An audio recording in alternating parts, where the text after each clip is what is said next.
चले हमारे साथ ब्रिगेडियर दीवान साहब इस वक्त हमारे साथ ज्वाइन हो रहे हैं। मैं सीधे उन्हीं के पास जाकर इस वक्त इस पर जरूर बातचीत करूंगा कि ये माहौल जो है ये कहां की तरफ इस वक्त जा रहा है और इस माहौल का असर बाकी देशों पर या भारत पर किस प्रकार से देखने को मिल सकता है। बहुत बहुत स्वागत सर ब्रिगेडियर विजय सागर दीवान साहब, आपने समय दिया, बहुत बहुत शुक्रिया इसके लिए। नेपाल में जो हालात हमने देखे पिछले 2 दिन में बहुत ही खतरनाक हालात बन गए थे। युवाओं ने जो प्रदर्शन किया, जेन जे जो वहां पर सड़कों पर आए, उन्होंने विरोध जताया कि भाई ये जो सोशल मीडिया वहां पर बैन किया गया था या बंद किया गया था सरकार की तरफ से, उसके विरोध में लोग आए, जबरदस्त विरोध प्रदर्शन किया और सरकार को उसके सामने झुकना पड़ा। लेकिन क्या मात्र सोशल मीडिया जो प्लेटफॉर्म थे वही इस विरोध के पीछे की कहानी है या कहानी कुछ और भी हो सकती है सर? जहां तक नेपाल का सवाल है, अगर आप देखें पिछले 15 सालों में वहां 15 प्रधानमंत्री 15 बार बदले थे। यानी कि वहां पे अनरेस्ट था ही। गवर्नमेंट जो थी वो किसी भी एक पर्टिकुलर पार्टी की नहीं थी, कोएलिशन गवर्नमेंट थी। तो उनकी खींचातानी चली रहती थी, तो गवर्नेंस का डेफिनेटली लॉस था। करप्शन भरमार पे थी और साथ में जो चाइनीज इन्फ्लुएंस था उसके साथ में जो युवा थे उनको बहुत सारी परेशानियां उठानी पड़ रही थी और उनको समझ में आ रहा था कि चाइनीज इंक्रोच करते जा रहे हैं। बीआरआई नेपाल के अंदर आ गया है, उनको मैंडरिन सीखनी पड़ रही है और उनके ऊपर बहुत सारी चीजें थोपी जा रही थी। यहाँ तक कि आपने देखा होगा, आप बहुत सारे विजुअल्स में चाइनीज एम्बेसडर जो था वो प्राइम मिनिस्टर और प्रेसिडेंट के बगल में बैठता था एवरी 3rd सेकंड डे। तो ये सब चीजें वहां से कंट्रोल हो रही थी और युवाओं का गुस्सा बढ़ रहा था। और उसके बाद क्या होता है, जब वो सोशल मीडिया को बैन करते हैं रात उसको रेगुलेट करते हैं अपने हिसाब से, वो युवाओं को पसंद नहीं आता। और वो ये जो जेन जी की आपने बात करी है, वो खुल के सड़कों पे आते हैं और उसके बाद थोड़ा बहुत प्रदर्शन होता है और ये उग्र रूप धारण कर लेता है। अगर आप देखें परसों शाम तक जो उनकी डिमांड थी कि प्राइम मिनिस्टर ओली को हटाया जाए, वो अगर आपने कल देखा होगा जब ये उग्र हुआ है, उसके बाद बहुत सारे प्रदर्शनकर्ता जो युवा हैं, जो भारत की बहुत सारी चैनल्स पे आगे उन्होंने खुद बयान दिए हैं। उन्होंने साफ बोला है कि देखिए, जब उन्होंने बोला प्रधानमंत्री ओली को हटाया जाएगा तो हमने पीसफुल प्रोटेस्ट किया था, हम रेडी थे, सब कुछ शांत था। ये बीच में कुछ शरारती तत्व घुसे और उन्होंने सभी आगजनी लूट ये शुरू करी और प्रधानमंत्री का आवास, office, prime minister office, president's office, अपनी पार्लियामेंट, सुप्रीम कोर्ट, सबको जलाना शुरू कर दिया। वो कह रहे हैं ये हमारे लोग नहीं है, ये कौन है? अब प्रॉब्लम ये है कि कौन लोग हैं। यहाँ पे चाइनीज इन्फ्लुएंस था, उसके अगेंस्ट प्रदर्शन था। अब ये देखिए, ये टूल किट है। पहले था श्रीलंका, फिर हुआ अपना बांग्लादेश, पहले था पाकिस्तान, फिर श्रीलंका, फिर उसके बाद बांग्लादेश। बिल्कुल सेम कहानी है। ये डेफिनेटली अमेरिकन डीप स्टेट है जो चाइना को भी कंट्रोल करना चाहती है, भारत को भी नीचा दिखाना चाहती है। और ये जो ऑपरेशन सिंदूर के टाइम पे जो डोनाल्ड ट्रंप का जो क्रिप्टो करेंसी का जो एग्रीमेंट हुआ पाकिस्तान के साथ, फिर आसिफ मुनीर को उन्होंने अपने व्हाइट हाउस में बुला के लंच पे ईरान के साथ जो सांठगांठ के अगेंस्ट करी, उसके चक्कर में उन्होंने उनके आगे बोला कि भारत को भी नीचा दिखाया जाए, चाइना को भी नीचा दिखाया जाए, यानी कि killing 2 birds in one arrow। तो उसके तरीके से ये सब बातें बनी है। अब इसका असर क्या है? असर ये है, अगर आप देखें भारत में भी बहुत सारे विपक्ष, बात सिर्फ नीचा दिखाने तक ही है या फिर यहां पर भी बीज बोने की कोशिश की जा रही है इन डीप स्टेट या बाकी अन्य जो वैश्विक स्तर पर ऐसे संगठन हैं जो देशों को तोड़ने की कोशिश में लगे हुए हैं? देखिए, आप देखिए अमेरिका से किस किस्म का बयान आ रहे हैं, ये भी आपको क्लियर हो जाएगा। बिल्कुल। एक किस्म के बयान आते थे पीटर नेवारो की तरफ से, एक किस्म के आते थे निकी हेली की तरफ से, और बीच में ट्रंप जो है वो फ्लिप फ्लॉप करते हैं। तो ये जो इस किस्म की जो इनकी जो स्ट्रैटेजी चल रही थी कि एक जो है कि अगर जैसे इन्होंने चाइना को लाया था 80s में और WTO के अंदर उसको मेंबर बनाया था और चाइना आज उनके सामने ड्रैगन बन के खड़ा है, उस वक्त भी इनकी असेसमेंट थी। 3 सिनेरियोज थे और जो सबसे खराब सिनेरियो था वही सच निकला। अब ये चाहते हैं कि अगर हम भारत को अपना स्ट्रेटेजिक पार्टनर बना भी लें तो कम से कम ऐसा ना हो कि भारत भी चाइना की तरह उभर के आए। और वो भारत ने दिखा दिया है उनको कि हम चाइना की जैसे, चाइना स्ट्रॉन्ग पावर बना है तो हम भी स्ट्रॉन्ग पावर बन सकते हैं।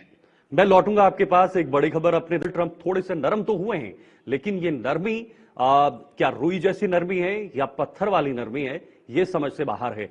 मेरे साथ मेहमान बने हुए हैं सागर धीमान साहब। धीमान साहब, इस नरमी को या इस चेंज को हम क्या कह सकते हैं जो अमेरिका के राष्ट्रपति डोनाल्ड ट्रंप कर रहे हैं? ये इनकी जो बयानबाजी है उसमें भी वैरायटी बहुत नजर आ रही है सर। देखिए हमें बयानबाजी पे नहीं जानना चाहिए, हमें देखना चाहिए तथ्य क्या है, एक्चुअली अमेरिका में हो क्या रहा है।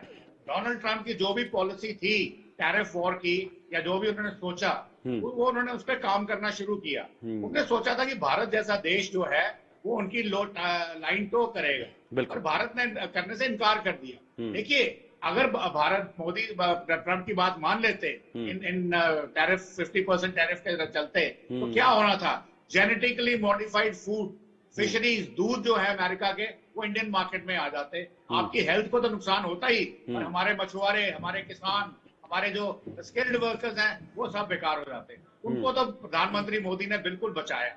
उसके बाद उन्होंने, जैसे ही उनको पता लगा कि ये करने वाले हैं, वो चुप करके बैठे नहीं, उन्होंने एकदम से एससीओ में जाने की घोषणा कर दी।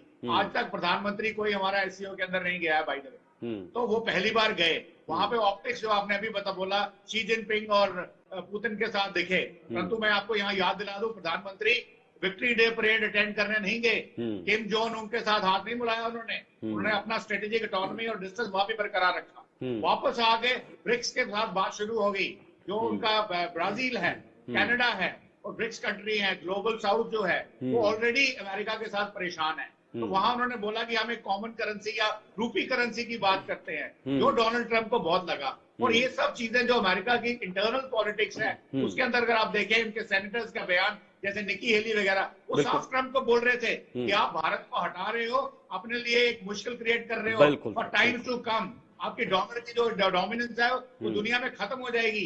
ये ग्लोबल साउथ है, ये 67% है पूरी दुनिया के ट्रेड का। अगर यहाँ पे डॉलर चलना बंद हो गया तो dollar will be finished, and आपकी जो सत्ता थी वो खत्म हो जाएगी। और उसके उल्टे अगर भारत को देखे तो हमारी जो स्टेक्स पे सिर्फ $37 बिलियन का ट्रेड था जो अमेरिका हमसे लेता है, इंपोर्ट करता है, तो वो कोई बड़ी बात नहीं थी। तो ये एक बड़ी स्ट्रेटेजिक थी।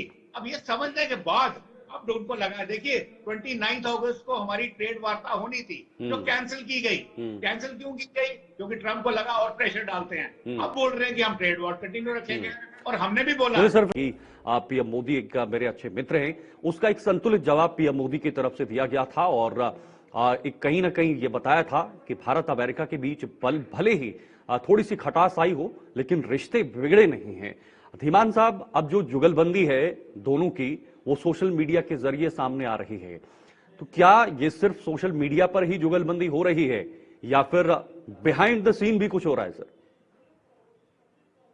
देखिए, बिहाइंड द सीन जो वार्ता है लोअर लेवल पे वो चल रही है। ऊपर जो था प्रेशर टैक्टिक्स की सवाल था, वो अमेरिका चाहता था, ट्रंप चाहते थे कि भारत झुक जाए। भारत नहीं झुका, बल्कि भारत ने उस वक्त अपने जो भी कार्य किए, उन्होंने चाइना के साथ भी कुछ एग्रीमेंट्स किए, रशिया के साथ भी किए, ग्लोबल साउथ के साथ भी किए, ब्रिक्स वालों के साथ भी किए, और साथ में अमेरिका को छोड़ा नहीं। मैंने अभी बोला आपको कि उन्होंने वहां पे जाकर के विक्ट्री डे परेड नहीं अटेंड करी, उन्होंने किम जोंग उनसे हाथ नहीं मिलाया, नहीं कि अमेरिका के साथ अपने रिश्ते बंद नहीं किए। जयशंकर साहब, पीयूष गोयल जब वो टेलीविजन पे आके बोल रहे थे, उन्होंने कोई रिएक्शन नहीं दिखाई अगेंस्ट अमेरिका, इन्होंने 50% लगा दिया, हम ये करेंगे। बोले कि नहीं, हम तो वार्ता में हैं। और अभी भी अगर ये वार्ता कैंसिल करी 29 अगस्त की, तो आपको मैं दर्शकों को बता दूं कि ट्रंप ने अभी भी डेडलाइन रखी है नवंबर 2025 की, तो वार्ताएं चल रही हैं। और अभी ट्रंप को समझ में आ गया है कि भारत झुकने वाला नहीं है, ये अपनी स्ट्रेटेजिक ऑटोनॉमी दिखाएंगे, और अगर हमने इनके साथ ज्यादा कुछ जोर लगाया तो हमें बहुत नुकसान हो सकता है। ये अभी सारे के सारे जो अर्थशास्त्री हैं, इकोनॉमिस्ट हैं, चाहे वो वर्ल्ड में कहीं पे भी है, अमेरिकन हैं, वो चिल्ला चिल्ला के कह रहे हैं, अमेरिकन पॉलिटी विद इन उनके अपनी कंस्टिट्यूएंसी है, वो ऑलरेडी ट्रंप के अगेंस्ट हो गए इस बात के ऊपर कि भारत को आपने क्या किया, आपने भारत, रशिया, चाइना को इकट्ठा मिला दिया। कि ट्रंप को अभी ये बात समझ में आ गई है, इसलिए ये दोबारा कर रही है। और भारत का देखिए इसमें कितना फायदा हो रहा है। हम कल तक थोड़े से अगर अमेरिका पर डिपेंडेंट हो भी रहे थे, अब हम डाइवर्सिफाइड है, हमारी सप्लाई चेन जो है वो ऑल ओवर दी वर्ल्ड जा रही हैं। तो अगर कल तक हमारा जो भी ग्रोथ थी, इससे लग रहा है 3 या 4% जीडीपी हमारा और बढ़ेगा। तो ये एक मुश्किल आई थी जो ट्रंप ने हमारे पर डाली, हमने इसको एज ए चैलेंज लिया, एज एन अपॉर्चुनिटी लिया।